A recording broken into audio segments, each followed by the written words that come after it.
భౌతికంగా ఎంత అందంగా ఉంటాడు మనిషి అంటే చూపు తిప్పుకోలేరు. మీరు కృష్ణ విగ్రహం పెట్టండి, దయచేసి అలంకారాలు చేయకండి, దండలు వేయకండి, పంచెలు కట్టకండి, ఏం కట్టకండి అమ్మా, ఏం చేయకండి, ఉట్టి విగ్రహం అలా ఉండండి. మీకు వీలైతే ఒకసారి గొడ్డెట్టు చూడవండి, అంతే, దుమ్ము లేకుండా. ఆ శిల్పి పంచె కట్టాడు, అక్కడ కృష్ణుడు చూడండి ఎంత అందంగా ఉన్నాడు. పంచె కట్టాడు, వేణువు పెట్టాడు, అన్నీ పెట్టాడు, మీరేం పెట్టక్కర్లేదు. మనకి పెద్ద జబ్బు ఏమిటంటే అదో అహంకారం, మనమే ఏదో పెట్టాలి. ఈ మనం అనేది పోవడమే కృష్ణతత్వం. నువ్వేం పెట్టక్కర్లేదు అక్కడ. సరే నేనేదో పెడుతున్నాను, నేనేదో పెట్టాలి, నాకేదో, ఈ నేను పోవడమే తత్వం. ఆ నేనుతోనే పట్టుకుని ఎడుస్తాం మనం ఇక్కడ.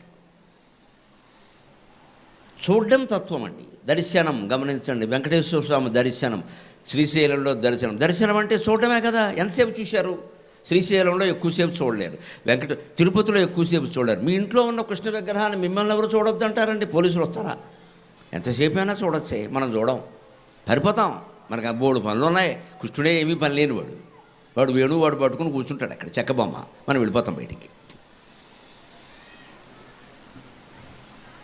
ఈ మన ఒంట్లో ఉన్న విగ్రహాన్ని కూడా ఒక మానవుడుగానే, మన భర్తగానో, భార్యగానో, తల్లిగానో, తండ్రిగానో, మనవడుగానో, మనవరాలుగానో, నీ ఇష్టం ఏ బంధమైనా పెట్టుకో. శ్రీకృష్ణుడితో అయితే ఏ బంధమైనా ఇబ్బంది లేదు. నువ్వు అదే దృష్టితో ఉన్నావా? నిజంగా చూపు తిప్పుకోలేవు. చూపు త్రిప్పలేని సుందరాకారము, కలువ కనుల కాంతి కాపురమ్ము. శ్రీకృష్ణమూర్తి యొక్క కళ్ళల్లోకి చూడండి. మిమ్మల్ని పిచ్చివాడు అనుకున్నా పర్వాలేదు, అలాగే దేవుడికే చూస్తూ ఉంటే ఇంట్లో వాళ్ళకు కూడా ఎలా ఉందంటే వీడేమైపోతాడో, అనుకోని పర్వాలేదు. ఏమైపోవడమే కావాలి, ఏమైనా అయిపోవడమే కావాలి. ఎందుకు ఈ బతుకులేతే? అయిపోవడమే కావాలి. భగవంతుడు చూస్తూ ప్రాణాలు వదిలేసాము. ఆ అదృష్టం ఎవరికి పట్టిందంటే బలరాముడికి పట్టిందమ్మా, బలరాముడికి పట్టింది. కృష్ణుడు నిర్యాణం చెందడం కోసం వెళ్ళాడు, బలరాముడు ఇంకా బతికే ఉన్నాడు అక్కడ. అంతకుముందే ఆయన అరణ్యాలకు వెళ్ళాడు. ఆయన ఆదిశేషుడు. ఆయన ముందు వెళ్ళి అక్కడ మొత్తం పక్క రెడీ చేసుకోవాలి. పక్క రెడీ కాకుండా ఈ నెల పడుకుంటాడు. యజమాని రావాలంటే ముందు బెడ్డ రెడీ అవ్వాలి కదా. ఆయన ఆదిశేషుడు, పక్క రెడీ అవ్వాలి కదా. ఆయన వైకుంఠానికి వెళ్ళిపోదామని నిర్ణయించుకుని కృష్ణుడు వస్తున్నాడని తెలిసి ఆ చెట్టు కింద అలా కూర్చున్నాడు. కృష్ణుడు వెళ్ళి ఆయన్ని కలిశాడు. కృష్ణ, నా ఎదురుగా కూర్చో, నా ఎదురుగా కూర్చో అని కృష్ణుడు కళ్ళల్లోకి చూస్తూ ప్రాణం వదిలేశాడు బలరాముడు. ఆయన అన్నగారు అంత ఇదిగా ఆలోచించాడే, మనం ఆలోచిస్తున్నామా దేవుడి గురించి? నేను వెళ్ళిపోతున్నానయ్యా పైకి, నీ తర్వాత నువ్వురా, అక్కడికి నేను అంతా పక్క సర్ది ఏర్పాటు చెయ్యాలి కదా అని వెళ్ళిపోయాడు. ఆ తేజస్సు కృష్ణుడిలో కలిసిపోయింది. అప్పుడు కృష్ణుడు అక్కడే సాయంత్రం పోయేవాడి చేతుల్లో ప్రాణాలు వదిలేశాడు. పెద్ద విషయం కాదు, ఆయన అనుకున్నదే అది. దానికి ఉండే గత జన్మ వృత్తాంతాలనే కృష్ణుడికి తెలుసు, ఆ పోయేవాడికి తెలుసు, పెద్ద విషయం. అది కలువ కనుల కాంతి కాపురము. మీ ఇంట్లో ఉండే శ్రీకృష్ణమూర్తి విగ్రహం కళ్ళల్లోకి మీరు చూడండి. కళ్ళ దగ్గర బొట్టెట్టేసి కాటుకెట్టేసి పిచ్చి పనులు చేయకండి. కళ్ళు కనపడకుండా, అది కళ్ళో పళ్ళో తెలియకుండా కళ్ళకి బంగారు రేకులు పెట్టి, దేనికి దరిద్రం అంతా. ఆ బంగారు రేకులు నేనే పెట్టా. బంగారం ఎక్కడి నుంచి వచ్చిందో చెప్పడే పెద్ద మనిషి. బంగారు రేకులు నేనే పెట్టా. ఎవడు పెట్టమన్నా? నేను దేవుడు కనపడకుండా చేయడానిక? దేవుడికి ఎంత తక్కువ అలంకారం మన ఇంట్లో చేస్తే అంత చక్కగా ఉంటాయి విగ్రహాలు. దేవాలయాల్లో పరిస్థితులు వేరు. అక్కడ ఆచార సంప్రదాయాలు కొన్ని ఉంటాయి, ఆ ప్రకారం వాళ్ళు కూడా ఈ మధ్యన ఓవరాక్షన్ మొదలుపెట్టారు. అసలు గర్భగుడిలో ఉన్న దేవుడు రాముడో, కృష్ణుడో, భీముడో అడిగి తెలుసుకోవాల్సి వస్తుంది. మొత్తం విల్లు మీదో దండ, విల్లు మీదో పంచ, బాణం మీదో పంచ, దాని మీదో దండ, దీని మీదో దండ, మొత్తం మీద ఈయన రాముడో భీముడో తెలియకుండా పోయింది. అసలు దేవాలయాల్లో కూడా ఎక్కువ అలంకారాలు చేయకూడదండి. కేవలం దండేశారు చాలు. ఏదో కొన్ని రోజుల్లో కొన్ని ప్రత్యేకతలు ఉంటాయి, చేస్తారు, అయిపోయాయి. ఇక విపరీతాలు చేసిన కొద్దీ ఏమవుతుందంటే ఆ దేవుడి తత్వం మనకేం అర్థం కావట్లా. ఊరికే నుంచి తీర్థాలు పుచ్చుకోవడమో సరిపోయింది 3 సార్లు 6 సార్లు. మళ్ళీ ఇందులో పెద్ద శాస్త్రం. ఈ పొరపాటుని ఇందులో వేసిన ఆచమరణ పాదోదకంలో ఒక్క చుక్క కింద పడితే వాడు నరకానికి పోతాడట. ఒక ఆయన చెబుతుంటే కనపడితే కొట్టేద్దాం అనుకున్నాను నేను. ఏమైపోతారండి జనం ఇలాంటి ప్రవచనాలు చెప్తే? ఆ చుక్క కింద పడితే నరకానికి పోతాడు. మనం కావాలని పడేసామా? పడితే పడుతుంది చుక్క. అంత శాపమా, అంత పాపమా, అంత భయపెట్టేయాలా? ఇంక ఆ మీద ఏం చేస్తారు? ఇంక గుళ్ళోకి వచ్చాక ఎవడో పుచ్చుకోడు, ఇంకా చచ్చిపోతాడు ఇక్కడ పుచ్చుకోవడానికి. కింద పడుతుందేమో, అసలు పుచ్చుకోవడం మానేశాడు. ఇప్పుడు కాఫీ ఒలుగుతుందేమో అని తాగడం మానేస్తావా? అన్నం మెతుకులు కింద జారతాయేమో అని అన్నం తినడం మానేస్తావా? అదే రకంగా పాదోదకం అంతేనమ్మా, కింద పడుతుందేమో అని తాగడం మానేస్తావా? అది నిజంగా పాదాలు కడిగిన నీరే అనే భావనతో, మనస్సులో పూర్తి భావనతో ఉండి స్వామి పాదాలు కడిగిన నీరు నేను సేవిస్తున్నా అని సేవిస్తే కింద పడితే ఏమండి, పైన పడితే ఏమండి, అది మనకి చేయవలసిన మేలు చేస్తుంది కదా. మనోభావం ముఖ్యమనే మాట మనకు అర్థం కావట్లేదమ్మా. మనోభావాల గురించి చాలామంది మాట్లాడతారు, కానీ భక్తిలో ఉన్న మనోభావం మరెక్కడా ఉండదు. భక్తి అంతా మనోభావమే. నువ్వు భౌతికంగా ఏం చేసావనే దేవుడికి అవసరమే లేదు. నీ మనస్సు ఎక్కడుంది, నీ మనస్సు ఎక్కడుంది? ఆ దిక్కుమాలిన మనస్సు ఒక్కటి మొత్తం సోమవారం సంతలో పెట్టేసి మనం మిగిలిన సరుకులన్నీ పట్టుకొచ్చి ఈయన దగ్గర పెడుతూ ఉంటాం నైవేద్యాల పేరు మీద. ఆయన కోరుకునేది అది కాదు. నిజంగా మీరు కృష్ణుడి కళ్ళు చూస్తే నేను పద్యం చెప్పినట్టే మీరు పద్యం చెప్పకపోయినా అలా ఉండిపోతారు. అప్పుడు దిగండి, సెల్ఫీ కావాలంటే ఫోటో తీసుకోండి, పర్వాలేదు. ఈ ప్రక్రియలన్నీ అక్కడ చేయండి. కలువ కనుల కాంతి కాపురము, కలువల్లాగా నల్లగా ఉండేటువంటి నల్లటి కాంతులేని ఆ కళ్ళల్లో ఎంత కాంతి కాపురం చేస్తోంది ఎన్ని వేల ఏళ్ళుగా. ఆ శ్రీకృష్ణుడి కళ్ళు చూడడం కంటే అదృష్టం ఏదైనా మనకుందా? ఈ సొల్లు కబుర్లు అంతకంటే గొప్పగా ఉన్నాయా? అంతేకాదు, ఒక్కసారి ఇంకా ఏదైనా వీడియో లాంటిది ఉంటే కృష్ణుడు అర్జునుడు రథాన్ని నడుపుతూ ఉంటాడు. ఇలా సరది ఎంట వేదముల సారము శౌరీ తదంగ్రి భక్తి చెన్నారెడు క్రీడిత రథి గుడవునట చిందము విల్లు తేరును వారువముల్ మరిం దివిజ వర్గము సంగిన వంట అస్త్ర విస్తార గురులు శివాదులట సంగరమందెవడా గజాలెడిన్. ఇది కృష్ణ సారథ్యం. ఆయన ఇలా సారథ్యం చేస్తూ ఉంటే కుండలాలు ఊగుతాయి. కుండలములు చాలు గుండెలూగగా చేయ. ఆ కుండలాలు ఊగుతుంటే బ్రహ్మాండాలు ఊగినట్టుగా ఉంటుంది. అది కుప్పించి ఎగసిన కుండలంబుల కాంతి గగన భాగం వెళ్ళ కప్పికొనగా అన్నాడు పోతనామాచ్యుడు. ఆయన భీష్ముడిని చంపడం కోసం ఎంతకీ అర్జునుడు ప్రయత్నం సరిపోవట్లేదని, నువ్వు ఊరికే తాతగారని వ్యామోహంతో ఉన్నావు. ఇక్కడ శత్రుపక్షంలో ఉండి ఆయన యుద్ధం చేశాడు. తాతగారు ఏమిటండి, ఆ పేతగారు మూసిపారేక. ఆయనకి లేని మమకారం నీకెందుకయ్యా? యుద్ధం అంటే ఏమనుకున్నావు? సిద్ధపడేటప్పుడే చూడాలి. సిద్ధపడి రంగంలోకి వచ్చాక వాడు తాత, వీడు మామయ్య, ఏంటి చుట్టరికాలన్నీ. అందుకే మండింది కృష్ణుడికి 3వ రోజునే, 9వ రోజు కాదు, 3వ రోజు 9వ రోజు 2 సార్లు భీష్ముడి మీదకి చక్రం ఎత్తాడు ఆయన. 3వ రోజునే అన్నాడు, ఏమిటిది నీకేమర్థమైంది భగవద్గీత అన్నాడు. ఒళ్ళు మండి. మరి ఎందుకంటే 18 అధ్యాయాలు చెప్పింది. అందుకే ఓ చలోక్తుడు చెబుతూ ఉంటారు భారతంలోనూ. అభిమన్యుడు చనిపోయాడు 13వ రోజున యుద్ధంలో. ఆ రోజు సాయంత్రం 7 అయినా 8 అయినా సరే అభిమన్యుడు శవం దగ్గర నుంచి కదలకుండా అర్జునుడు బండ మీద కూర్చుని ఏడుస్తున్నట్టు, కొడుక కొడుక కొడుక కొడుక. ఎంతోమంది కొడుకులు ఈయన బాణాల వల్ల చనిపోయారు అక్కడ. ఎంతోమంది తల్లులు తండ్రులు ఏడుస్తున్నారు. అర్జునుల వారికి ఆ దుఃఖం లేదు, తన కొడుకు. ఇది పెద్ద విషయం ఇక్కడ. ఈ యుద్ధం అన్నాక ఎవరు కొడుకులైనా పోతారు. మిమ్మల్ని కొడుకులతో సహా యుద్ధానికి రమ్మని ఎవరు చెప్పారు? ఇక్కడికి ఏడుస్తున్నాడు ఓ బండ మీద. ఇంకొంచెం 10 గజాల దూరంలో ఓ బండ మీద కృష్ణుడు కూర్చుని ఏడుస్తున్నట్టు. ఓ ఋషికి అనుమానం వచ్చింది, అర్జునుడు ఎందుకు ఏడుస్తున్నాడో ఆయనకు అర్థమైంది. కృష్ణుడు ఎందుకు ఏడుస్తున్నాడో అర్థం కాదు. కృష్ణుడి దగ్గరికి వెళ్ళి వాడు ఏడుస్తున్నాడు, సరే నాకు అర్థమైంది, నువ్వెందుకు ఏడుస్తున్నావు అన్నట్ట. వాడు ఎందుకు ఏడుస్తున్నాడు అన్నట్టు. కొడుకు పోయాడని అన్నట్టు. నేను భగవద్గీత వృధా అయిపోయిందని ఏడుస్తున్నాను అన్నట్టు. మరి వాడి ఏడుపు వాడిది అయితే నా ఏడుపు నాదయ్యా. 700 శ్లోకాలు. ఈ పెద్ద మనిషి కనీసం టీ ఇవ్వలేదు నాకు మధ్యలో, మంచినీళ్ళు కూడా ఇవ్వలేదు. గరిగిపాటి వరకు మంచినీళ్ళు చెంపెడతారు, నాకు చెంపెట్టద్దా? దాహం అయ్యిదా? 700 శ్లోకాలు నిలబెట్టి పోరే, అదేమన్నా పుణ్యక్షేత్రం, శ్మశానం, యథో యుద్ధరంగం ఇది. ఇక్కడ నిలబడి చెప్పాను నేను. ఓ మైకు లేదు, ఏమీ లేదు, రికార్డింగ్ లేదు, వల్లకాడు లేదు, వచనపురం లేదు, ఎవడు వింటాడో తెలియదు, ఏం చేస్తాడో తెలియదు. అయినా వాడు బాగుపడాలి, యుద్ధం చేయాలని నేను 700 శ్లోకాలు చెబితే ఈయన అభిమన్యుడు పోతే ఏడుస్తున్నాడు అంటే ఏమైపోయింది ఈ ఉపదేశం అంతా? ఇది కృష్ణుడి బాధ. ఎవరికి అర్థమవుతుంది? మనమేనా అంతే. జీవితంలో దుఃఖం వస్తే భగవంతుడిని శరణు వేడాలి. కన్నీళ్ళు వస్తాయి, అప్రయత్నంగానే వస్తాయి. ఇంకా దాన్ని విపరీతం చేయొద్దు, ఇంకా ఆగాలి, ఎక్కడో అక్కడ ఆగాలి, తేరుకోవాలి. ఎవరు పోయినా మనం ఉండక తప్పదు, వారితో పాటు వెళ్ళలేం కదా. దేనికైనా తట్టుకోవాలి. వాళ్ళు పచ్చికాయలు పగిలిపోతున్నాయండి రోడ్డు ప్రమాదాల్లో, పిల్లలు చనిపోతున్నారమ్మా. తల్లిదండ్రుల గర్భశోకాన్ని ఎవరు తీరుస్తారు? ఒక భగవద్గీత తప్ప. వాడికి యోగం ఊడింది, వాడు వెళ్ళాడు, మనం ఏం చేస్తాం? మనం వెళ్ళమన్నావా? అంత స్పీడ్లో వెళ్ళమన్నావా? వాళ్ళు తాగి డ్రైవింగ్ చేస్తున్నారండి. మన మాట విన్నారా పిల్లలు? వాళ్ళు ఇష్టం వచ్చినప్పుడు చేసుకుంటారు, ప్రాణాలు పోతాయి. మరి ఏడవడానికే మనం ఉన్నది ఇక్కడ. ఈ తెగింపు రావాలి మనిషికి. అందుకని కృష్ణుడు అన్నట్టు, వాడు ఆ కొడుకు పోయినందుకు వాడు ఏడుస్తున్నాడు, చెప్పిన ఉపదేశం వృధా అయిపోయిందని నేను ఏడుస్తున్నాను అన్నట్టు. ఇది అర్థం కావాలంటే యుద్ధరంగంలో ఆయన ఎందుకు దూకాడు? భీష్ముడితో యుద్ధం చేసే పని ఆయనకేమిటండి? ఆయుధమున్ ధరింపను అని గగ్గముగా ఒక పట్ల ఉరకే సాయము చేయువాడ పెలుచన్ నన్ను పిమ్మట ఎగులాడినం దొయలి యొగ్గిదన్ నిజము తొల్త వచించితి కొరుకొమ్ము నీకేది ఇష్టమో కడమ ఈతని పాలగు పాండునందన. తిరుపతి వెంకట కవుల పద్యాలు వింటున్నారు మీరు అదృష్టవంతులు, మీరు అదృష్టవంతులు. ఎటువంటి పద్యాలు ఇవి! ఊపేసే ఒకనాడు 2 తెలుగు రాష్ట్రాలని ఈ పద్యాలు. కురుక్షేత్రం నాటకం పేరు మీద ఇప్పటికీ ఆ నాటకం ఎక్కడైనా ప్రదర్శన చేస్తే ఈ పద్యాల కోసం జనం వచ్చి కూర్చుంటారు.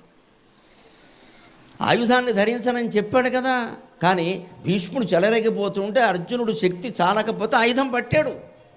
అంటే భగవంతుడి యొక్క ప్రేమ గమనించండి. కృష్ణావతారం అంటే ప్రేమ, రామావతారం అంటే ధర్మం. రాముడికి ప్రేమ లేదని, కృష్ణుడికి ధర్మం లేదని అర్థం కాదు, అలా తీయకూడదు. కృష్ణావతారంలో ధర్మం కంటే కూడా ప్రేమ ముఖ్యం, రామావతారంలో ప్రేమ కంటే కూడా ధర్మం ముఖ్యం. అందుకే సీతాదేవి, లక్ష్మణుడు ఎవరిని ఆయన తీసుకోడు, స్పేర్ చేయడు అంటారు ఇంగ్లీషులో. అంతే, కుదరదు. ఏది ధర్మమో అదే చేస్తా, మీకు నమస్కారం, మీరు ఎన్ని అనుకున్నా మంచిదే. నేను రాజుని, రాజు ధర్మాన్ని పాటించకపోతే ప్రజలు ఏమైపోతారు? నేను మమకారాలు పెట్టుకుంటే ఎలాగా? ఇంత ఖచ్చితంగా కదమ్మా, కఠినంగా ఉంటాడు కోదండరాముడు. కృష్ణుడు అలా ఉండడు. ఈ పోన్లేవయ్యా ఏడుస్తున్నారు అని పాపం అబద్ధాలు ఆడమని చెప్పాడు, ఏదో చేయమని చెప్పాడు, మొత్తం మీద పాండవుల్ని గెలిపించాడు. అంత భయంకరమైన యుద్ధానికి కారణమైన దుర్యోధనుడిని వదిలేసి చివరికి ధర్మరాజును కూడా వదిలేసి నువ్వే యుద్ధానికి కారణం, నువ్వే యుద్ధానికి కారణం, నువ్వు ఎందుకు ఆపలేదు యుద్ధాన్ని అని భర్త కోసం అనవసరంగా కళ్ళు కప్పుకున్న మహాపతివ్రత గాంధారీదేవి శపిస్తే కొంగు చాచి, అమ్మా శపించావు తల్లి, శపించావు చాలు, నేను భరిస్తా, నువ్వన్నట్టే దిక్కుమాలిన మరణం పొందుతా, ఎవరూ లేకుండా నేను చనిపోతా, నా వంశం కూడా నాశనం అవుతుంది, నా కొడుకులందరూ నా ఎదురుగానే చనిపోతారు, ఇంత నేను భరిస్తా, దయచేసి పాండవుల్ని ఏమనొద్దానాడమ్మా. అంత ప్రేమ భక్తులంటే. బహుశా 10 అవతారాల్లో భక్తుల్ని అంత ప్రేమగా ప్రేమించిన వాడు కృష్ణ పరమాత్మ ఒక్కడేనని అడిగితే, పిచ్చి ప్రేమ. నా భక్తుడు, నేను కాపాడుకుంటా, తప్పు చేసినా కాపాడుకుంటా. అందుకే ఆయుధం పట్టనని పట్టాడు. అక్కడికి అర్జునుడు ఏడు, బావా ఆయుధం పట్టనన్నావు, నీకు ప్రశ్నవాడని రాసుకొని, నాకు నువ్వు బతకడం ముఖ్యం. నమే భక్త ప్రణశ్యతి కౌంతేయ ప్రతిజానీకి. అర్జున ఒక్క మాట ఖచ్చితంగా తెలుసుకో, నమే భక్త ప్రణశ్యతి, నాకు దండం పెట్టిన వాడు ఎవడు నష్టపోవడానికి వీల్లేదు, నేను చూసుకుంటాను వాడి విషయం. వాడు ఎందుకు పెట్టాడు నాకు, నేను వాడికి బాకీ. వాడు నా గుళ్ళోకి వచ్చి భక్తిగా దండం పెట్టాడు, మొక్కుబడి కోసం కాదు, నేను వాడికి నేను బాకీ తీర్చాలి. అధర్మం నాకు అనవసరం అవన్నీ తర్వాత విషయాలు. ఐ లవ్ హిమ్, నేను వాడిని ప్రేమిస్తాను. ఇలా దొరికే దైవం మా కృష్ణుడంటే. ధర్మానికి కూడా నిమిత్తం లేదు, సత్యానికి కూడా నిమిత్తం లేదు, కాళ్ళు అట్టుకుంటే చాలు, పోన్లేరా అన్నీ క్షమించా అంటాడు ఆయన. ఇంకా అంతకంటే కృష్ణుడిని మించిన దైవం ఎవరు ఉంటారు?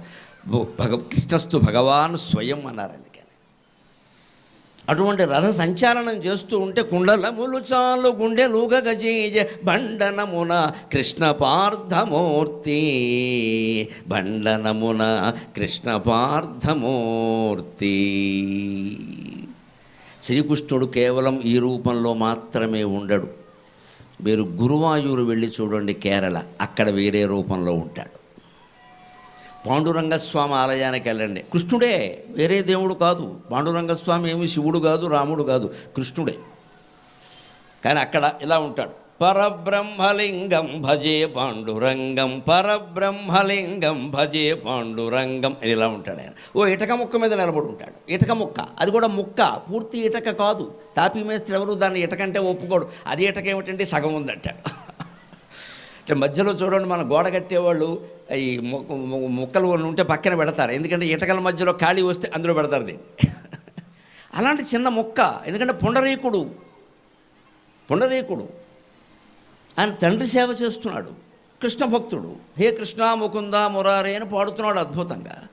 ఆయన పాటలకి వశమై, ఆయన భక్తికి వశమై కృష్ణుడు పరిగెత్తుకుని వచ్చాడు, వైకుంఠం నుంచి పరిగెత్తుకుంటూ వచ్చాడు. ఇంటి ముందు నిలబడ్డాడు. పునరేక నేను వచ్చానన్నాడు. తండ్రి ఇంకా నిద్రపోలేదు. చూడండి ఏది గొప్పదో జీవితంలో. భగవత్ సేవ కంటే తండ్రి సేవే గొప్పది. అది మన శాస్త్రం చెబుతున్న మాట, మన పురాణ కథలు చెబుతున్న మాట.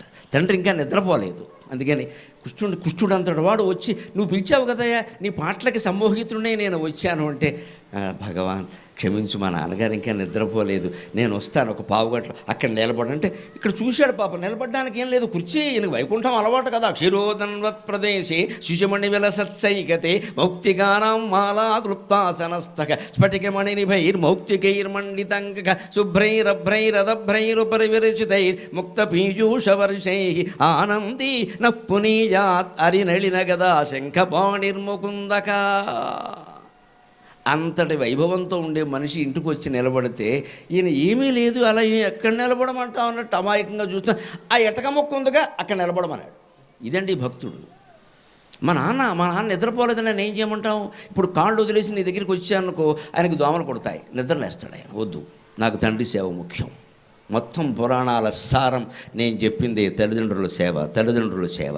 దయచేసి యువకులు గమనించండి. ఉద్యోగాలు, కెరీర్లు, అడ్వాన్సులు ఏదీ ముఖ్యం కాదు తల్లిదండ్రుల సేవ ముందు. అదొక్కటే ముఖ్యం.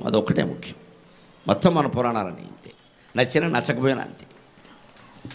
నువ్వు ఏదైనా వదిలేయవలసిందే. ఇవాళ చచ్చిపోయాడంటే వచ్చే దిక్కు లేదండి. ఇవాళ సెలవు లేదు. రేపు పొద్దున్న యమధర్మరాజు కూడా సెలవు ఉండదు వాడిని తీసుకెళ్ళిపోవడానికి.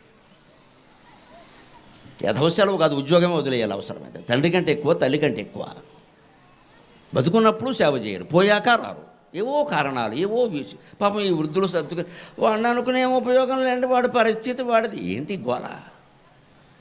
కురివెడ్డానికి కూడా లేకపోతే కొడుకెందుకమ్మా పని లేక ఇక్కడ? బతుకున్నంతకాలం ఏం చేస్తారో తెలియదా? కురివెడ్డానికి కూడా దగ్గర లేడా కొడుకా? దేనికి? ఆస్తులు పంచుకోవడానికా? ఇవాళ విచిత్రమైన తరం తయారై, మీ ఆస్తులు మాకు అక్కర్లేదు, మీరు మాకు అక్కర్లేదు, నమశివాయ. అబ్బా, ఎంత భక్తి జ్ఞాన వైరాగ్యాలు! అలా కూడా తయారయ్యారు. మీ ఆస్తులు మాకు అక్కర్లా, మీరు మాకు అక్కర్లా, మేము ఉన్న చోట మేము ఉంటాం, మీ పాటలు మీరు పడండి. ఇంక బంధాలు ఏమిటి? ఎందుకు అన్నట్టు?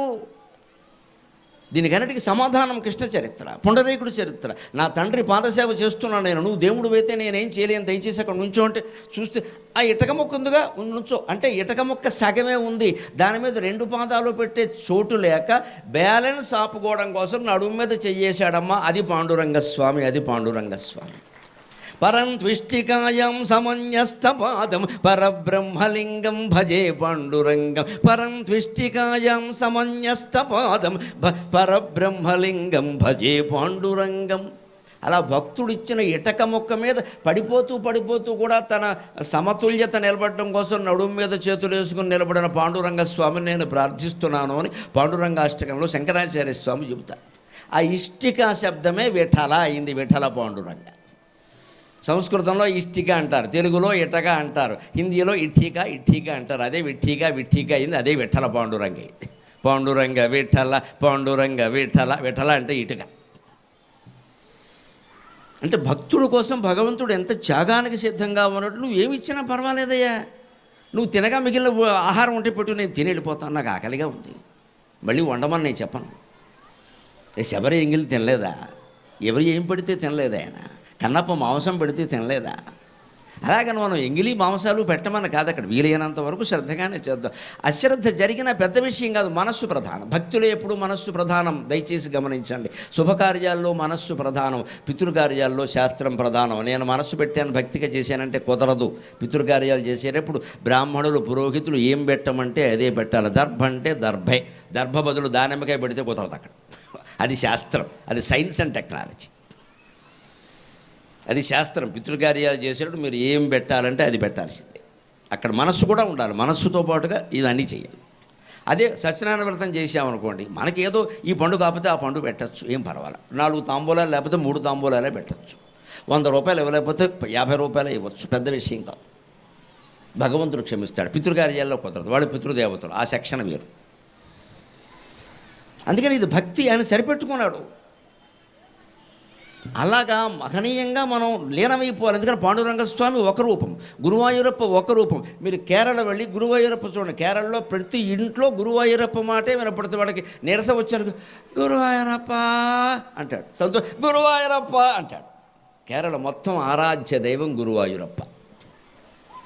అంటే గురువాయూరులో ఉన్న అప్ప అంటే తండ్రి, గురువాయూరులో ఉన్న తండ్రి. ఇంకో క్షేత్రం కూడా చెప్పరు వాడు, గురువాయూరప్ప అంట. ఆయన చూడండి, ఆయన విచిత్రంగా ఉంటాడు. శ్రీకృష్ణుడు ఉన్నట్టుగా వేణువుతో ఉండడు.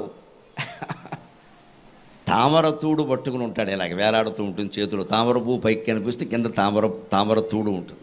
ఈ చేతిలో గద ఉంటుంది గురువాయూరప్పకి. ఆ క్షేత్రం దర్శించిన ఓయ్ బాబు ఎన్ని రూపాలయ్యా నీకు అనుకున్నాను నేను. ఇదో తామరతోడు పట్టుకుని ఉంటాడు, కింద తామరతోడు వేలాడుతూ ఉంటుంది, పద్మం ఉంటుంది చేతిలో, ఇక్కడేమో గద ఉంటుంది, ఇక్కడ శంఖచక్రాలు ఉంటాయి. నాకు అప్పుడు అనిపించింది, ఎందుకు ఈ తామరతోడు ధరించావు, ఎందుకు ఈ గద ధరించావు, ఎందుకు ఈ శంఖచక్రాలు ధరించావు? తామరతోడు జన్మముల తంపరలన్ విదలింపదాల్చెను, తామరతోడు జన్మముల తంపరలన్ విదలింపదాల్చెను, భీమ మహాయుధమ్మునను భీతిల చేయునో పాపకర్మలన్, భీమ మహాయుధమ్మునను భీతిల చేయునో పాపకర్మలన్, ప్రేమ విచక్షణములన లీలగదాల్చను శంఖచక్రముల్, ప్రేమ విచక్షణములన లీలగదాల్చను శంఖచక్రముల్, స్వామిను తింతు గోపకుల బాలునిగా, స్వామిను తింతు గోపకుల బాలుడనై గురువాయూరప్పను, స్వామిను తింతు గోపకుల బాలుడనై గురువాయూరప్పను. ఏ దేవుణ్ణి ప్రార్థిస్తున్నామో ఆ దేవుడైపోయే ప్రయత్నం మనం చెయ్యాలి. అది భక్తి అంటే. రామో భూత్వా రామం భజేత్, రుద్రో భూత్వా నా రుద్రో రుద్రమర్చయేత్, నా విష్ణుమర్చయేత్. శాస్త్రం చెబుతున్నమాట. రాముడు కానివాడు రాముడిని పూజ చెయ్యలేడు, విష్ణువు కానివాడు విష్ణువుని పూజించలేడు, రుద్రుని కానివాడు రుద్రుణ్ణి పూజించలేడు. మనం అలా అయిపోతేనే అదే పూజ. పూజకి అంతిమ పరమార్థం ఏమిటంటే పూజించేవాడు పూజ తీసుకునేవాడు ఇద్దరు ఒకటైపోవడమే అర్థం. అది అవ్వాలి అంటే స్వామి కృష్ణుడిని పూజించాలంటే మనం కూడా గోపబాలుల్లో ఒకడు అవ్వాలి. కనీసం కృష్ణుడు కాకపోయినా నీతో పాటు ఆడుకునేటువంటి గోపబాలుల్లో నేను ఒకడినయ్యా, నీ స్నేహితుల్లో నేను ఒకడిని అంటే వెంటనే దారా నువ్వు నేను కాబట్టి ఆడుకుందామంటే. అందుకే నాకు పద్యం చెప్పాలనిపిస్తుంది, నేను కూడా ఒక గోప బాలకుండా స్వామిను తింతు గోపకుల బాలుడనై గురువాయూరప్పను. తామరతూడు ఎందుకండి? మన దేవతలందరూ తామర పద్మంలో కూర్చుంటారు, తామర పువ్వులో. కారణం ఇంకా ఆసనాలు లేక, వాడు దలుచుకుంటే బంగారపు ఆసనాలు లేవా? లేదు. తామరకు ప్రత్యేకత ఉంది. తామరతోడు జన్మముల తంపరలను విదలింపదాల్చెను. తామర పద్మం దేనికి సంకేతం అంటే గమనించండి. సంతానం బాగా పెరిగితే తామర తంపరగా పుట్టేశారంట. తామర తంపర అదేమిటిది? తామర ఒక చెరువులో తామర పూలు ఉంటే పక్కన చెరువు ఉందనుకోండి, మీరు ఈ విత్తనాలు పట్టుకెళ్ళి అందులో వెయ్యక్కల్లా, ఈ చెరువును అలా ఉంచితే చాలు, అది పక్కకి వెళ్ళిపోతుంది. చెరువు కింద మట్టిలోంచి రేగడ మట్టి ఉంటుంది కదా, అందులోంచి తామర పువ్వుల గింజలు అవి రాలి పడుతూ ఉంటాయి కదా, అవి నీళ్ళల్లోకి వెళ్ళి అవి మట్టిలోకి వెళ్ళి పక్క చెరువులోకి వెళ్ళి అది కూడా తామరే. అందుకే తామర తంపర అనే మాట వచ్చింది. తామర ఒక్క చోట నాటితే చాలు, ఒక్క పద్మం తెచ్చి అక్కడ వేస్తే చాలు, ఇక పక్క చెరువుకి నువ్వేమీ చేయక్కల, అదే పెడుతుంది. ఖాళీగా ఉంచితే చాలు, నువ్వేం చెడగొట్టకుండా ఉంటే చాలు. అందుకే తామర తంపరగా వృద్ధి చెందింది. సంతానం అనేవారు ఇప్పుడు అసలే లేకుండా పోయింది, గొడవ లేదు. కానీ ఈ తామర నుంచి మనం నేర్చుకోవలసింది ఏమిటి అంటే, తామర పువ్వుల నుంచి తామర పువ్వు ఎప్పుడూ నీటి మట్టం ఎదిగిన కొద్దీ 1-2 అంగుళాల పైకి ఎదుగుతుంది. ఏ చెరువులో ఏ పద్మాన్నైనా చూడండి మీరు, ఆ నీటి మట్టం ఉన్నప్పుడు సరిగ్గా ఒక చక్కని సాధనం యంత్రం పట్టుకుని వెళ్ళి సెంటీమీటర్లో 100వ భాగం కూడా కొలిచి చూడండి, మర్నాడు ఎంత ఉందో చూడండి. నీటి మట్టం పెరిగిందంటే తామర పువ్వు ఇంకో అంగుళం పైకి ఎదుగుతుంది. అందుకే మన దేవతలందరూ తామర పువ్వుల్లో ఉంటారు.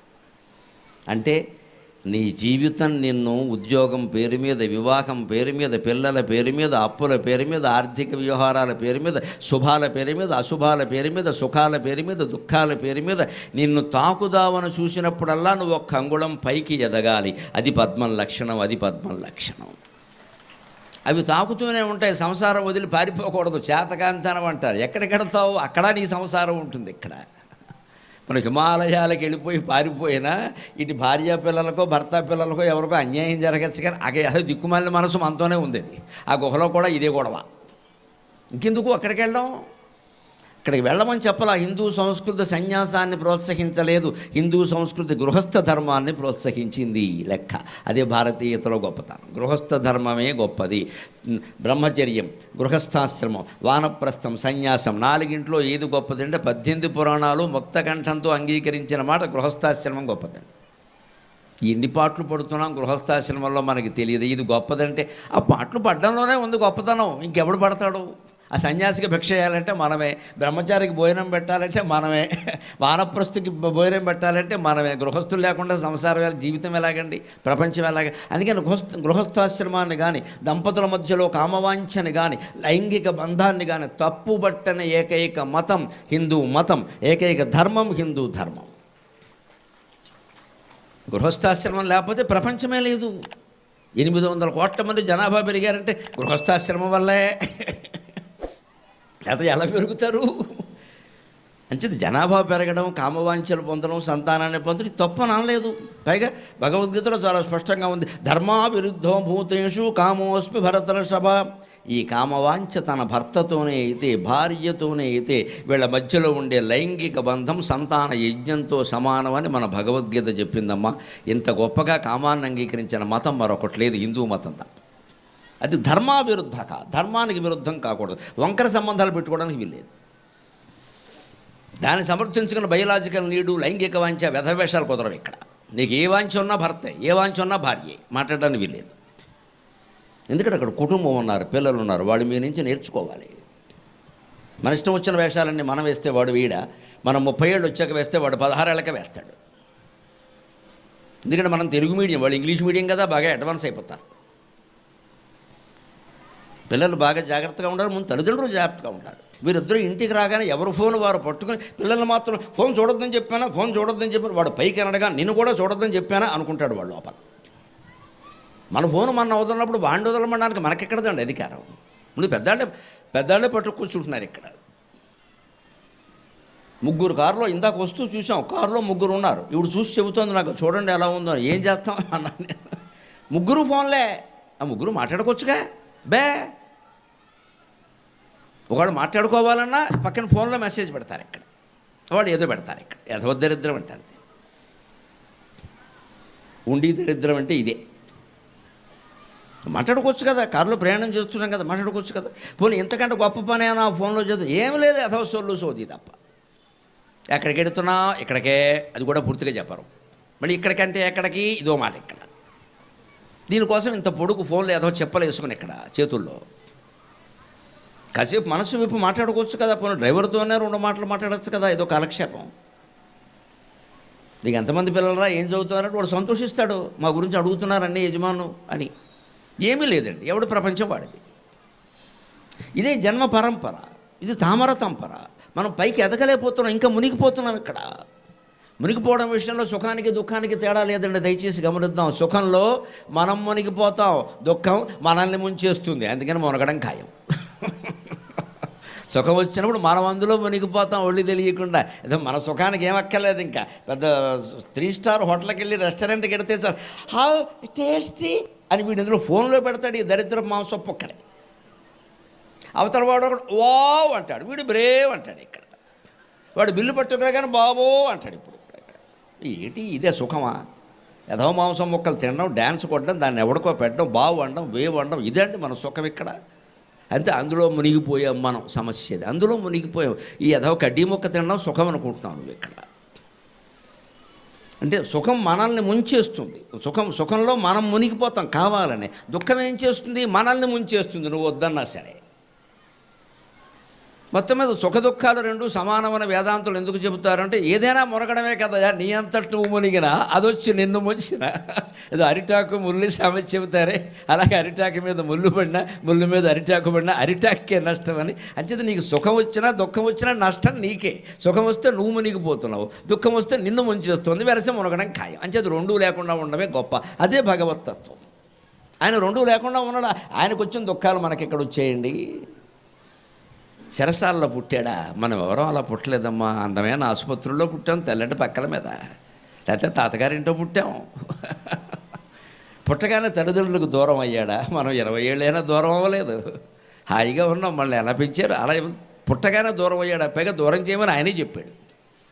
ఇంకో తల్లి దగ్గర పెరుగుతాడా? అదో పెద్ద మాయ. ఆవిడ కొడుకు అనుకుంటోంది కాదని ఈయనకి తెలుసు, ఆవిడకి చెప్పడం.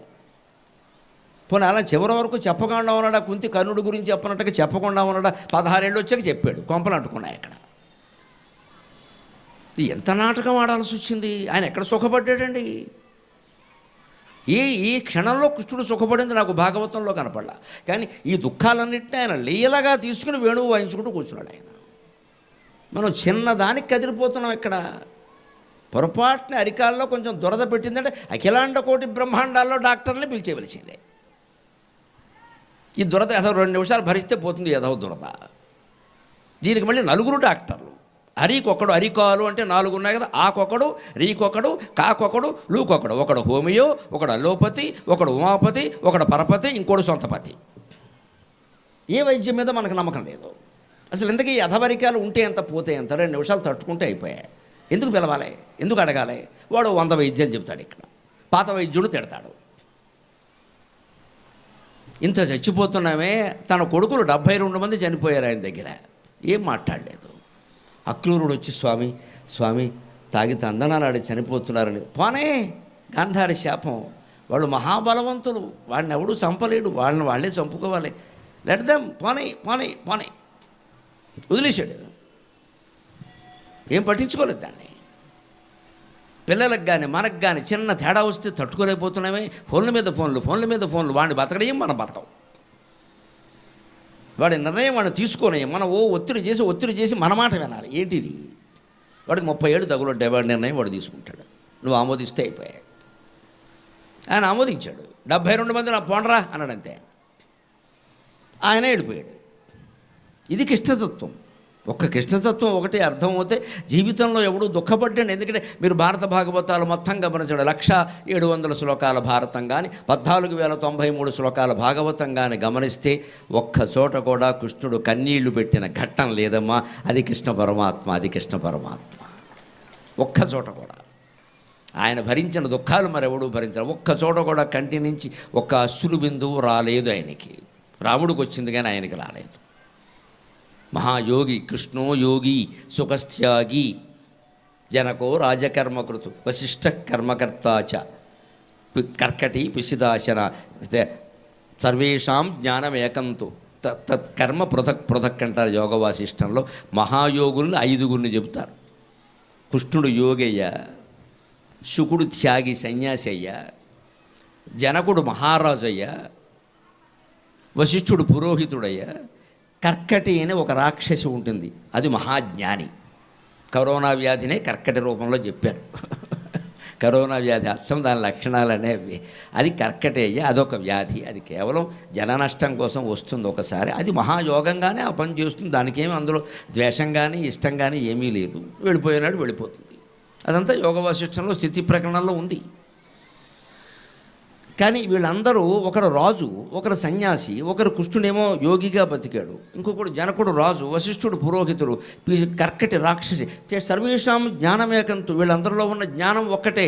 తత్తత్ కర్మ పృథక్ వాళ్ళ డిపార్ట్మెంట్లు వేరన్నాడు. మనము అంతే, మీ శాఖ వేరు, నా శాఖ వేరు, మీ పని వేరు, నా పని వేరు. ఏదో నా మాటలు వినడానికి ఇక్కడికి వచ్చారు, తెల్లారితే మీ పని మీదే, నా పని అది. కానీ సర్వేషాం జ్ఞానమేకంతు, అందరికీ ఉన్న జ్ఞానం ఒకటే అయితే మీ పనిలో మీరు సుఖంగా ఉంటారు, నా పనిలో నేను సుఖంగా ఉంటాను. అందుకోసమే కదా సమావేశం. అది తెలుసుకోవాలి.